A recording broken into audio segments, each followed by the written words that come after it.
Season 3 dari cerita Alana dan Ardao. Jadi benar lo selama ini adalah Ardao. Gue bisa jelasin nak. Udah, gue gak perlu penjelasan lo lagi Dao. Lo adalah pembohong. Alana pergi meninggalkan gue begitu aja. Dari kejauhan Iki dan Main melihat mereka berdua, dan gue mengetahui ada Iki dan Main. Iki dan Main mendatangi gue. Jadi selama ini lo masih hidup Dao. Jadi lo bohongin kami. Lo tahu betapa sengsaranya kami dan betapa menyesalnya kami kehilangan lo selama ini. Dan lo malah kabur menyembunyikan kalau lo sudah gak ada. Apa maksudnya semua ini Dao? Lo harus jelasin ke kami. Terus kata gue, nanti gue jelasin. Sekarang gue harus ngejar Alana dulu. Gue berkeliling kampus mencari Alana, tapi belum juga menemukan dia. Di mana dia? Ah, kok bisa jadi gini sih? Gue terus-terusan mencari Alana sampai akhirnya gue berhasil menemukan Alana. Dia ada di taman kampus yang sedang duduk menangis. Gue gak bermaksud menghilang. Gue harus jelasin ke lo nak kejadian yang sebenarnya. Cepat jelasin. Gue gak ada waktu buat orang pembohong. Jadi gini nak, waktu di rumah sakit itu gue memang mau menurunkan jantung gue ke lo. Saat operasi sudah mau dilakukan, tiba-tiba ibu gue dan saudara kembar gue datang. Selama ini gue gak pernah melihat saudara kembar gue semenjak kami umur 5 tahun. Saudara kembar gue mengidap penyakit kanker nak. Jadi sisa hidupnya cuma 1 minggu. Pada akhirnya jantung yang sekarang ada di lo itu punya saudara kembar gue.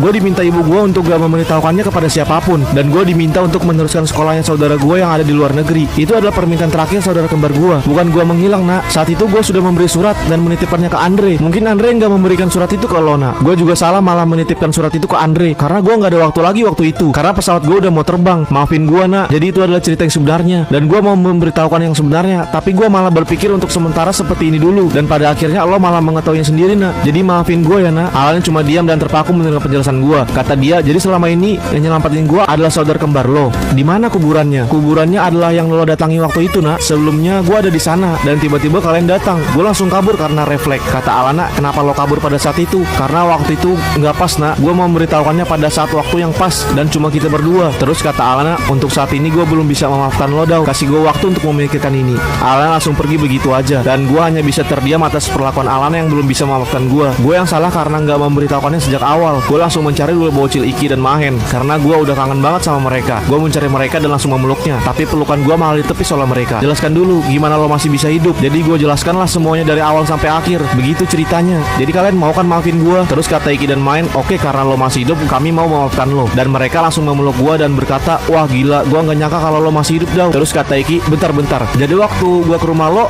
Dao yang nimpuk gue sampai pingsan. Hehehe, iya Ki, sakit ya? Kayaknya enggak deh, kan lo langsung pingsan. Gue langsung ditimpuk sama Iki. Tega bener lo begitu sama gue Dao. Ya mau gimana lagi? Gue bingung, masa iya gue harus nunjukin diri ke lo? Ntar lo nya malah pingsan mikir gue adalah hantu.